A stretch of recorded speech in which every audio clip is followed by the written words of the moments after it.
Second questions, ano message para sa mga taong ayaw sa'yo?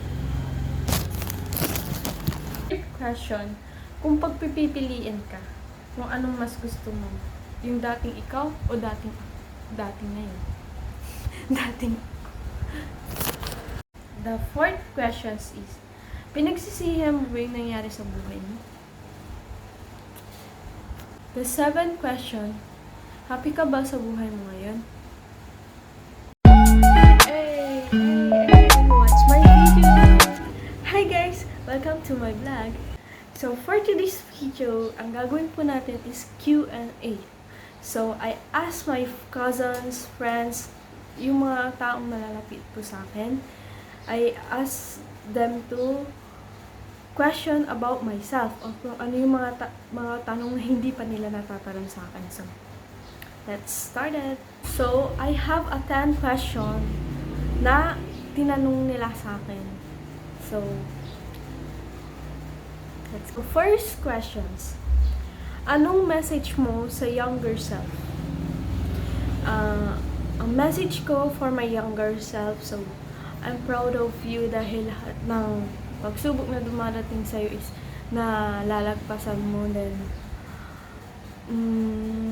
take care always. You doing great and God bless, and I love my younger self. That's all. And next is the second questions. Any message para sa mga taong ayaw sa'yo? Hi! Sa mga taong ayaw sa akin, okay lang. Hate me din, hate me. Pero I will try my best na lagi ko kayong i-communicate. Kahit ayaw niyo po ako, itry ko po na gustuhin niyo ako. Kung ayaw niyo ako, it's okay. At least, tinry ko na maging gustuhin niyo ako. So, take care always and God bless. Third questions. Kung pagpipiliin ka, anong mas gusto mo? Yung dating ikaw o ngayon? Sa akin, ngayon. Mas gusto ko ngayon. Kasi yung dating ako, feeling ko ang dami kong regrets sa buhay ko. Pero ngayon, okay na. Wala. Never ako. Dati kasi, ang dami kong sekreto na, yung kinikim-kim ko sa sarili ko na. Pero sa ngayon, wala. Never, wala. Walang, ni isa wala. Kaya mas gusto ko yung ako ngayon. Kasi nagiging honest ako sa sarili ko. Na, lagi ko sinasabi sa akin, mali ka. Kinakausap ko talaga yung sarili ko. Iniisip ko din ko, anong pagkakamali ko. Ganun pala. May pagkakamali ako. Parang na. Kaya mas gusto ko yung ngayon kasi nilalabas ko sa sarili ko na mali ako, na hindi ko nagawa noon. Parang na yun. Kaya mas gusto ko yung ngayon.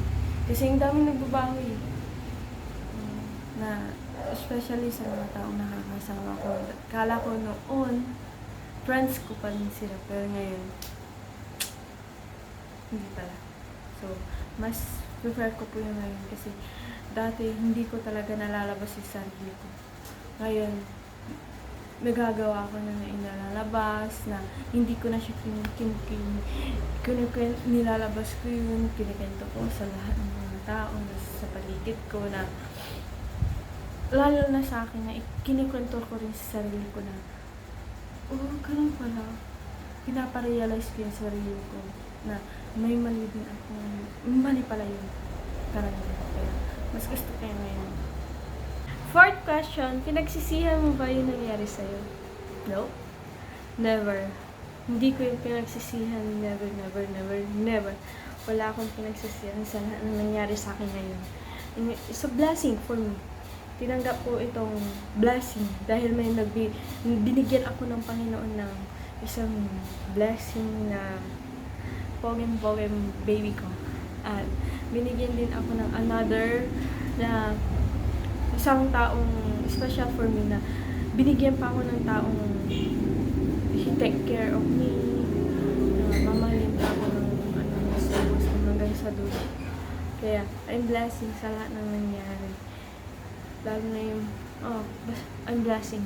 Hindi ako nagsisi, never ako nagsisi sa lahat ng nangyayari sa akin. Fifth questions is, anong message mo sa Vanessa ngayon? Ang message ko sa kanya is, Hi Vanessa. Hi Vanessas. Makatatag ka lang sa lahat ng pagsubok na dumating sa iyo is kapit lang na lahat ng yan ay malalampasan mo na. Be strong, independent woman. Na nakakaya mo na yan. May lahat ng pagsubok na yan is may kapalit. In the good way. So, kapit lang, be positive. Huwag kang maniwala sa mga negative sides. Siyempre mo yan na yan. Let's focus in the positive side. So, fighting. Acha! 6 questions is for my cousins. Ano yung pinakagusto mo nga nagawa ko sa'yo? Noon at ngayon. Siguro, yung pinaka-nagustuhan ko sa nagawa mo sa akin. Shout out to my ate, Jordan Julie. Nag-shout out. Siguro yung kailangan ko ng kapatid. Yung panahon andyan yung or na kailangan ko ng support ng kapatid mo. Kailangan ko andito din sila kahit na i-guide me. Kaya alagaan din yung anak ko. Pero ikaw yung nandyan para sa akin. Ikaw yung dumating, isang call mo lang, ate, come here. I need your help. Ate, dito ka na matulog. Ganun ka. Andyan ka na agad. Call away. One call away. Ika na.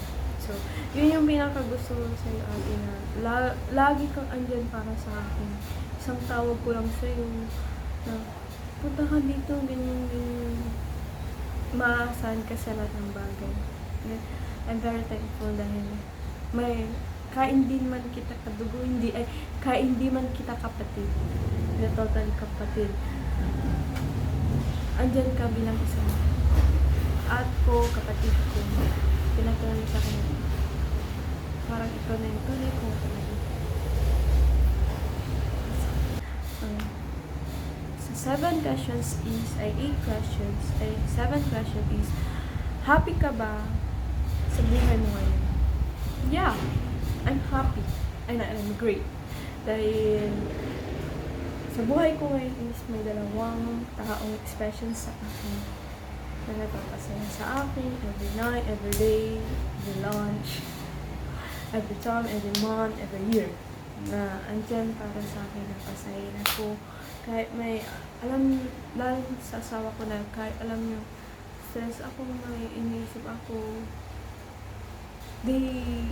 lagi na akong sinasabi na, hayaan mo na sila.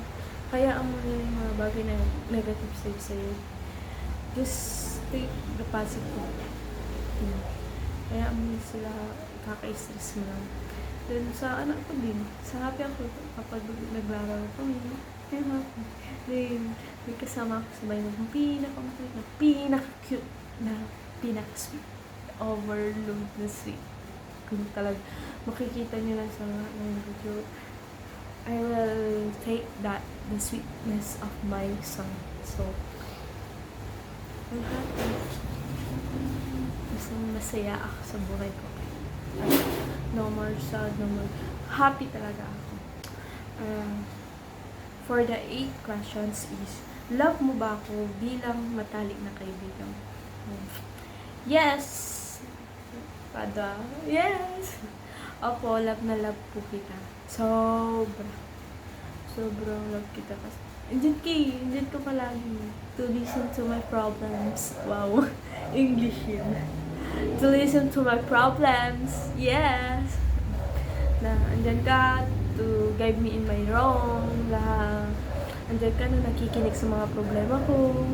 Napagkikwentaan ko lahat ng mga hinanakit ko sa puso ko.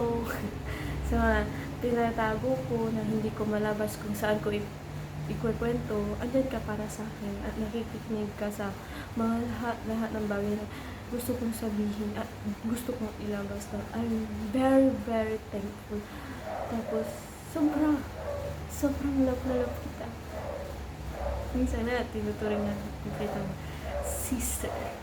May ate sister. 10th question is, saan ka nagiging malungkot at masaya? Siguro, nagiging malungkot ako sa mga bagay na may mga negative side na pumapasok or nagkikwento sa akin about myself na, may nagawa ba ako? Or may special someone to myself na, bakit ganun sila? Anong nagawa ko? Ba't lagi silang lumalayo sa akin? Ano naman nagawa ko sa kanila?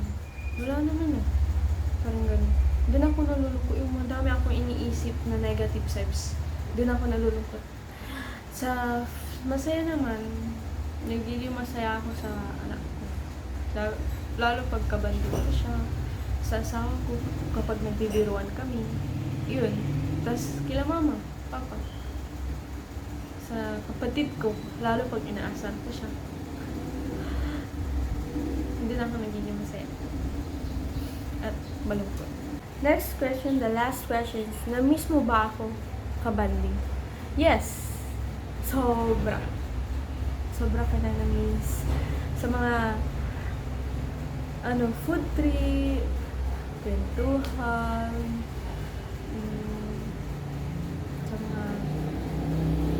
mga bagay na pinaka-na-miss ko. Yung food trip, kwentuhan, yung nagkaganda tayo about sa mga nangyayari sa buhay natin, kumakain sa labas na happy lang tayo, masaya lang. Na-miss ko yun. Sana maulit-ulit yun. Lalo yung sa Sanggil. Sanggil! Yun, na-miss ko. Love you. For all today's my video, so sana nag-enjoy kayo. This is not hindi man ako nakakapag-video. But I try. Tuloy-tuloy na to. Promise. So, please support me. Support my video. Sana magustuhan niyo po lahat ng ma-upload ko na lahat ng po yan ay magugustuhan niyo. Magugustuhan niyo. So, please like, subscribe, and click my notifications bell. So.